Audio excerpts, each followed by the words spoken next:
great. Absolutely fucking outstanding. He's waded in with the fucking technical stuff again. He's like my fucking... I hate him. I hate him whenever I got rid of him and sent him across the pond. It's fucking useless. Can't even make a simple phone call from a car that's leaking. You give him one simple job. All he has to do in preparation for a podcast is ring a phone number, and he can't even manage to get that right. Ring one phone number to get through. He's shit. Shit.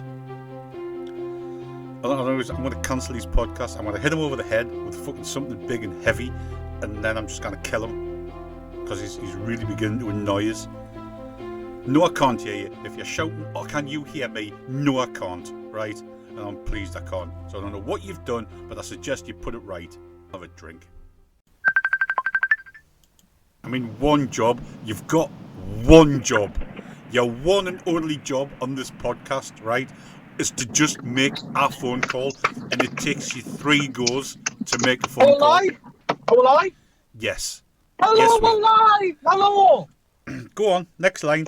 Welcome to Steve's Shotcast. Oh, no. Not welcome to me podcast then. No, I'm not being associated with your shit. Okay, that's fair enough. I can live with that. It's only taken you 4 goes to not be associated with me shit. That has to be said. No. And then you take me saying the BBC don't fuck up like this. But they don't have these problems where they have to bloody call Boris Johnson back because his fucking computer's not working. Everything's working. I could hear you. I could hear your phone ringing. That's all I could hear. Well, yeah. So it's your fault. That's fair enough. I could live with it being my fault. It's always my fault. I don't care. I've got broad shoulders. And one of the few counties in this country that doesn't have the coronavirus. Yeah, well, I mean, it's not good out there, is it? It's not good anywhere, mate. It's not good anywhere. Let's get it out. Let's get this out the way first, right? Because it seems to have gotten the coronavirus out the room.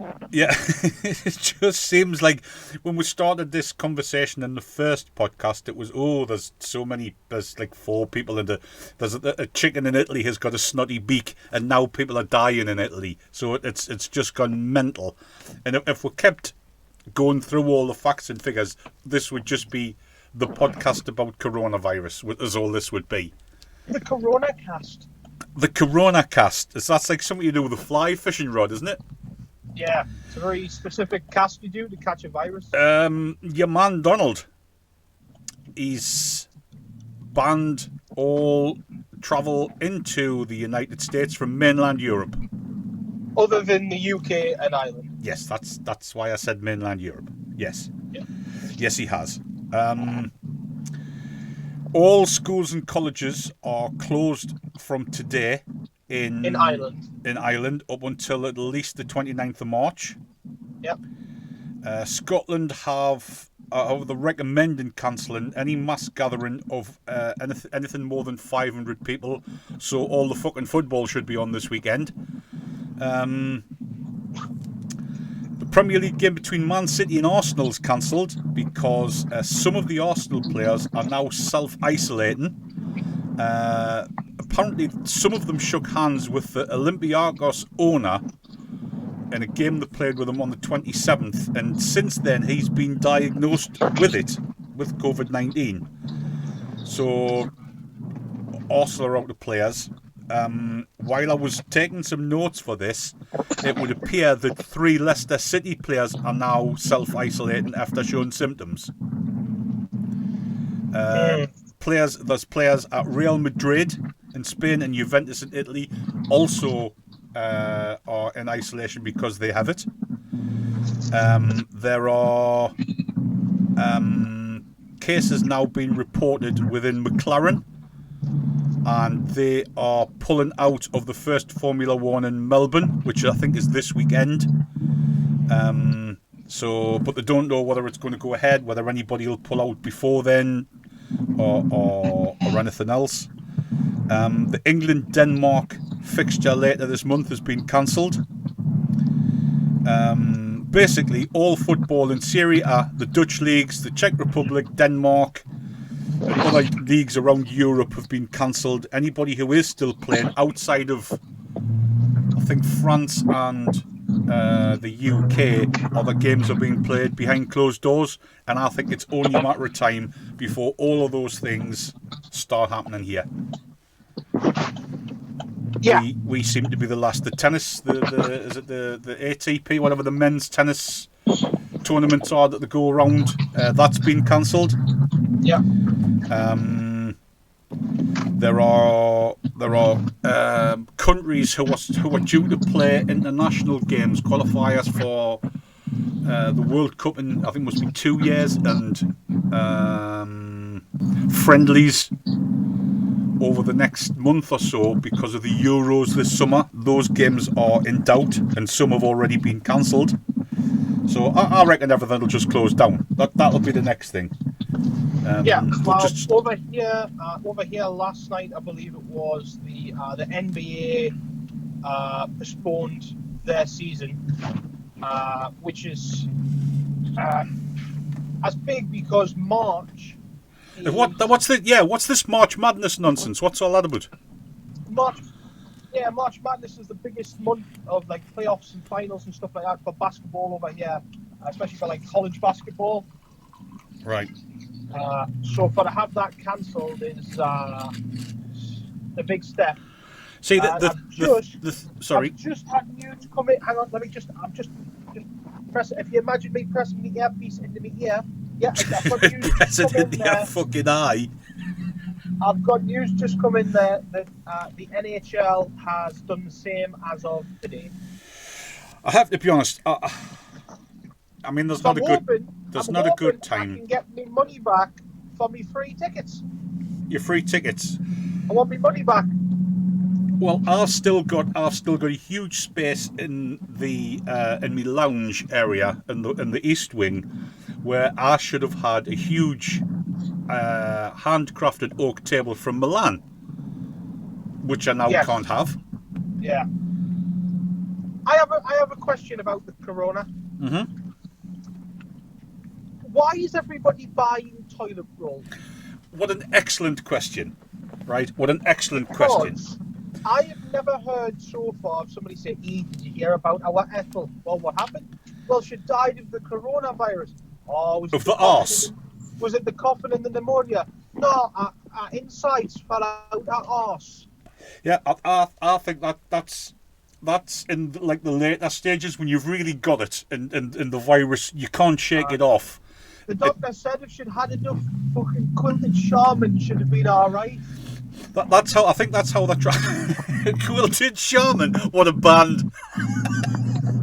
I think that's how doctors in certain countries, not so well off, and not very affluent countries, that's how they try and get it out. They starve the patient, right? Then what they do is they pull his kegs down, right? Look up his arse, and they wave a Mars bar, and they'll hope the virus will get hungry, come out and take it back in, and then they catch it in a jar. It's beyond me why all these people are going mental for bog roll. Yes, well, I suppose it in a way it's like tissues and kitchen. What do you call it? Kitchen towel, kitchen paper over there.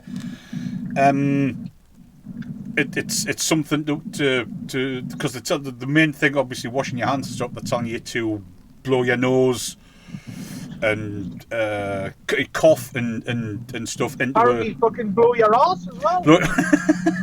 Yes. So yes, I really don't know. I really don't know why kitchen toilet rolls, but cleaning products. In smaller industry coronavirus news, as a very niche category, I'm going down here. My job's also been closed as of tonight. All coaching will stay on, but the building that we work out of and all of the clients that use the building is now closed. Mm-hmm. Yeah, and I think the main thing is what they have to do is that, I mean, sports and stuff are not your job, but all these professional sports and stuff, we could live without that for the time being. That's not essential. Yeah. And I think the main thing is to I heard one guy saying on the news this afternoon the most important thing is to keep the supply chain going. Yeah. I know some people are emptying the fucking shelves of stuff that they don't bastard well need as fast as they're being filled up. But for the general person who just goes in and nothing has changed in the way they shop, they need to keep the shelves filled. Yeah. What they should do is they should have snipers standing outside of Walmart or Asda, right? And they see anybody coming out with armfuls of toilet roll or kitchen roll, they shoot them in the back of the head, right? And then anybody else who's wandering past is allowed to take stuff off them. You know, you tried to fix and hype up a lot of sports and world issues with somebody being shot. Listen. This is what I'm suggesting is no different, right? No different to what any other political leader has tried to do in a war to solve a war or a crisis. I've never heard Donald Trump suggest that to increase viewer population in a marathon, they should shoot the person at the back at every mile. I think it's a great idea. I think it's an absolutely fantastic idea. Mm-hmm. Just me then. Just you. Right now. I think I heard rumours that was going around that they actually had to publish something in France to say that cocaine was not a cure for coronavirus. Yeah, but it'll take the fucking edge off it though, surely. Well, I would think so. It'll either take the edge off it or you won't fucking know you've got it. And I did a little bit of research. You know, we spoke last week or the week before about saying, well, yeah, this is just like the flu and flu kills people and fucking that sort of thing. I did some research, right, and I got these figures off an internet news site. So this might be a load of bollocks, right? But what it says is that the flu per year kills up to 646,000 people a year. The coronavirus has killed 4,718 up until today. Yeah. And there are 1 billion cases of the flu each year worldwide. 1 billion. So is that to be put into some sort of context, or am I talking out the crack of me hole? Probably the second thing. We know that does happen. Is also a question that should be asked. Now, I want to move on to some, well, not personal things, but I want to move on to a new segment of the show. Okay. I tell you what. Why don't you inform me when we're live about going down some new segments? No. If any of this you're uncomfortable with, then refuse to answer. Or I will cut it out and I will edit it. Or if you don't have an answer, say I don't have an answer. I'm pulling the plug. You know what it is? This podcast's got more segments than a Terry's chocolate orange banana. Yes, but one's as nice as the next one, isn't it? You can never only have one segment, can you? You're always wanting another one and another one. Right? It's not Terry's. It's not Terry's. It's mine. Right? I just wanted to talk a little bit, right, for people who don't know. I mean, a lot of people realise that I'm in the stockbroker belt affluent area of Northumberland. Don't know. What? Nothing. Right? And you are living in the United States. Okay? I might be. You might be. I might be. Who's asking? It's the hit squad from the Canova. It doesn't matter. Can you narrow down your location within the United States? Yes, I can. Good. Excellent answer. Are you far from New York? I'm in New Jersey, northern New Jersey. Okay. So, what do the Americans actually think, or do they make of British people that live in the US? How do they react to people who actually live over, not to come over to work, but actually reside there now? I don't think they care too much. No? Nah, I think, you said like people who actually live here permanently versus people that just come over and work, like seasonal work, which is a lot of what the coaching is seasonal work. I don't think they care too much. I think they're quite pleased to have people that know what they're doing with a sport like soccer, coaching their kids. The kids certainly enjoy it. They think it's a talking point. I was going to say, what is the Americans' reaction generally to the British people? Whether they live over there or they live over here and they're just working over there. What are they like with the British people? I don't think they really care. It's not a big deal to them. No. What I was getting at was, like my one visit over there, the ones I met. I don't know if they were very dim ones or I was just unlucky, but they all seem to think either A, we live in a castle, or B, we all back onto Buckingham Palace. Well, I think their knowledge of Britain and England is probably the same as the general public's knowledge of America. I think unless you looked at a map and know what you're looking at and talking about, most British people, or the general public, probably think that America's made up of, like, the whole of the East Coast is just New York and Florida, and then the whole of the West Coast is California, and that's it. There's just tornadoes in the middle, and down at the bottom, a big chunk of it's Texas. I mean, that's probably all that the general population of Britain think America is. Yeah, but I would imagine, though, a lot, I'm not saying the majority, but a lot of British people could name, I don't know, maybe half the states. And I doubt that very much. Do you reckon? But do you not think that more British people could name more American states than American people could name British counties? Yes, definitely. Yeah. Definitely. There you go, you see. But I certainly don't think that the general population will be able to get 50% of the states correct, because it's not. I don't think it's that easy. I mean, kids over here, they're taught it at school, they know it. You know, by halfway through middle school, they know all that crap. I don't think that's taught over here, though, is it? British counties, unless your child is doing history and it's a particular battle. Let's say the Battle of Hastings, for example. I mean, the fucking name of the battle gives it away.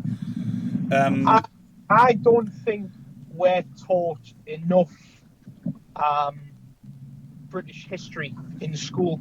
I mean, when you come over here, the stuff that these kids learn in school, as far as American, I know America's history is not particularly long, but the stuff that they learn about American history and the things they know about their country is unbelievable. Right. Compared to what we are taught about Britain. Mm-hmm.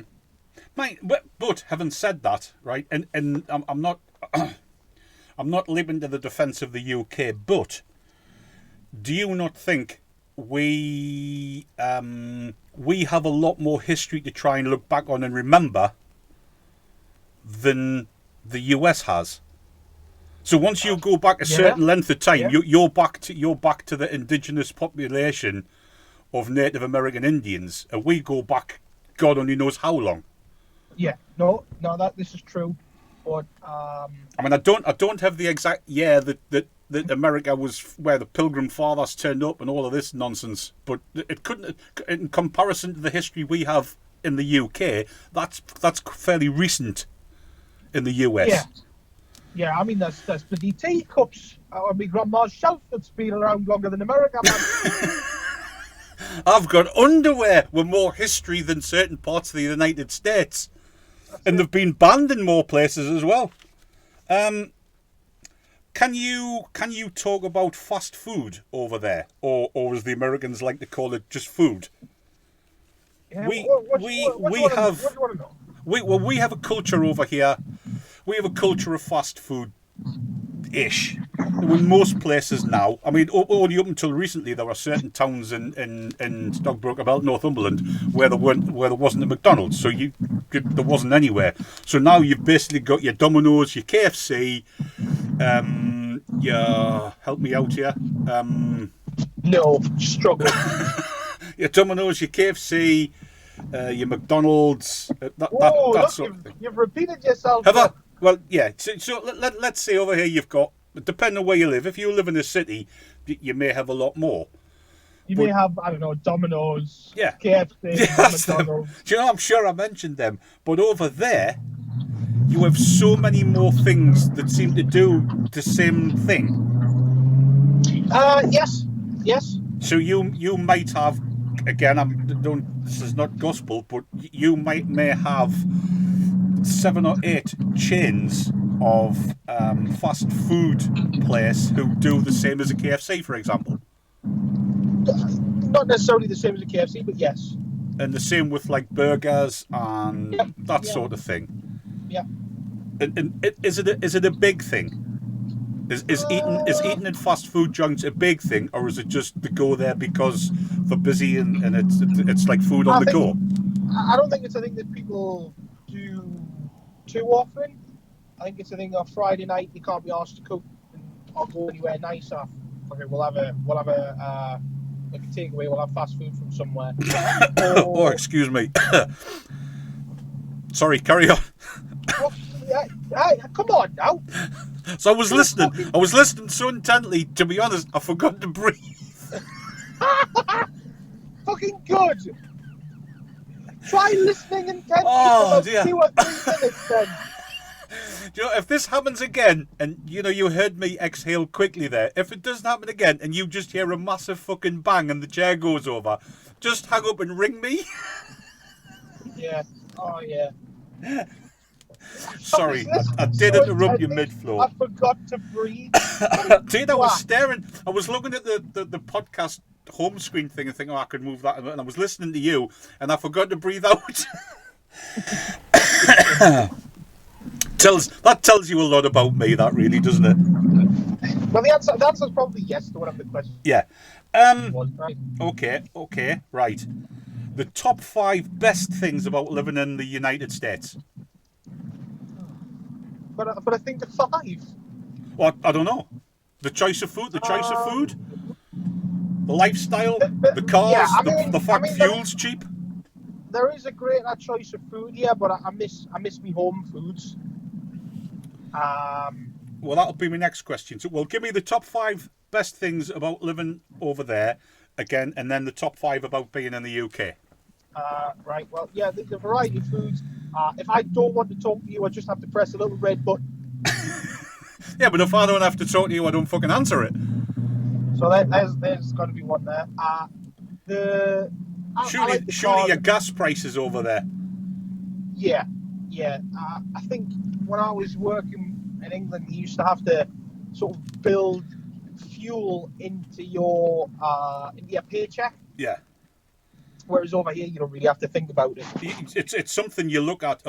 Certainly, a lot of people do over here. Not people who can't afford to drive Bentleys and shit like that. When they go to buy your car, that's part of the choice of the car to buy. Yeah, you don't have to think about that No. over here. I like the variety of cars over here.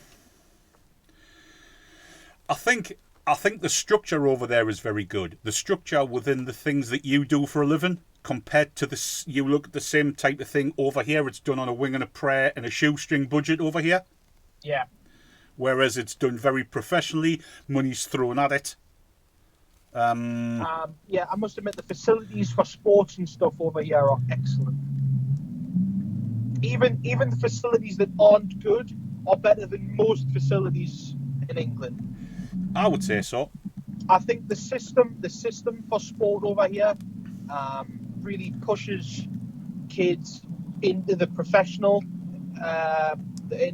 system of that sport. Mm-hmm. Like, for example, you play football in high school from when you first get there. If you're lucky enough to play, or you're good enough to play varsity in your first year of high school, or at some point you'll play varsity, and then you're looking to go to a good college to play. And if you're going to somewhere like one of your top 10 colleges, that you're then looking to get drafted into the NFL. Do you think kids over there's a lot of structure in the upbringing, right? From I don't know what age. I've only been over there once, but there's a lot of structure in the upbringing and the schooling and the outside of school activities. Do you think that's a good thing, or do you think that as Brits we're too laid back and we don't have the drive that they have? Yeah, because they seem to know. Or you speak to kids, or I hear you talking about kids and stuff over there, and they know what college they're going to, what In university a they're going, professional what they way, want to I want to do. make that known. In a professional way, I talk about kids. Yeah. But they seem to know at a young age what they're going to do, what college they're going to, what they're going Yeah. to sort of major Yeah, I in, think, where exactly yeah. the whole education is mapped out in their head from an early age. And over here, it's like, well, fuck it. I'll worry about it when I leave school. Yeah. Generally. Yeah. Yeah, I think they're always looking to go to the next step. So from school to college, and then from college to whatever that career is. Yeah. Right. I'm moving on, but similar subject. It's not a secret, and you have mentioned this before, that you are married to a US citizen, right, with Yes. children. So what? Go back, however long it was before. When you first went out there, what's the procedure like for being able to work there and ultimately getting the green card which you have now? I know going to London, the US Embassy and stuff like that. What's the procedure like? How strict and stringent is it? I think it's eased off a little bit now, but I still don't think it's still strict. I think if you're going to come out here and work, you need to have yourself a visa to do it for however long it's going to be, whether it's a 6-month or a 9-month or a year-long visa to come out and work. I think a lot of people won't know, and I didn't realise it until you went the first time, was that when you get a visa that entitles you to work in the US, that work visa is for the company that you're going out to work for. It's not a carte blanche visa, so you can just go and work anywhere for 9 months. No, yeah, you've got to have your purpose has to be to come out here and work for a specific company. So if you got if you had a 9-month visa to go and work for company B in the US, and for whatever reason you were there 3 weeks, and company B either got rid of you or couldn't employ you anymore, you couldn't then go and work for company C. You would have to come back. Yeah, that's how it works. Unless you're on an H1B, in which case you can jump around companies, but it has to be in the same job field. Right. So your general length of a visa is 9 months. I don't know if that's a standard amount. It is for coaching, just because it's seasonal. Right. Okay. And how many? Do you know how many times you can do this before they say, "Hang on a minute"? I think when you're starting to go past 5, they're going to start asking questions like. Right. And how? Obviously, you got married and had kids over there and stuff, and then you applied for a green card, which is what you have to do. That's obviously your next step if you want to stay there and work. How complicated was that procedure? I mean, how in depth? How without giving me answers to questions you shouldn't give? How in depth was their questioning? Very. So there was a lot of personal stuff. Okay. As far as the interview went, very. Right. Okay. I mean, obviously they want to find out that you're not just paying a person so many $1,000 to marry you to get you in the country to get you a green card. Obviously. Yes. So generally, they must presume that is the case with everyone until you prove it's not the case. If that was my job, that's what I would be going into it saying. Yeah, you've got to come in and you've got to prove to me that your marriage is genuine and you've been together for however long you say you've been together for.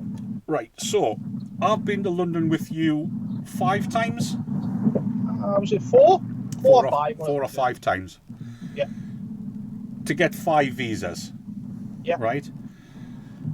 Now, given the distance we travel over 2 days, driving there, driving back, it's probably about, in bits and pieces, it's probably about a 600 odd mile round trip in 2 days in a hotel, and a fanny on the underground in London city centre to get in and get out. Right. Over 5, add these up, the 5 times you got into the embassy itself, how many hours would you say you spent in that embassy altogether in 5 visits? Well, the first time was the longest. I think I was in there 3 hours, 4 hours the first time. Right.